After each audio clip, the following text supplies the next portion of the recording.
quand le fonds rentre, potentiellement, parce qu'il a une durée d'investissement qui est entre 3 et 5 ans, et que ça prend peut-être 3 à 4 ans de travailler sur la gouvernance, de travailler sur la communication financière, sur la transparence de l'entreprise, parfois, il n'a pas assez de temps pour pouvoir la rendre IPO ready.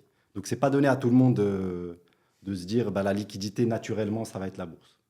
Et après, on pense souvent à l'introduction en bourse comme une liquidité, mais il faut penser à l'entreprise. Elle, son cours de bourse, il doit vivre pour que ce soit une réussite.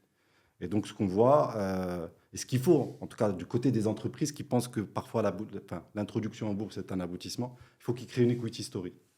Et les bons exemples des Agdital, des TGCC, c'est que derrière, il y a une equity story, c'est on sort sur le marché en donnant un plan stratégique pluriannuel avec certains jalons et on montre qu'on a réussi à accomplir ces jalons. Et c'est ça qui fait vivre le cours de bourse, en fait, et qui fait le succès de ces entreprises-là.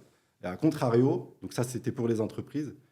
Pour le marché, il faut qu'il y ait plus de liquidité, mais il faut qu'on sorte un peu de cette notion de l'IPO. C'est un coup qu'on fait sur le marché. Il y a ce truc des petits porteurs, notamment, qui se disent il y a un coup à faire.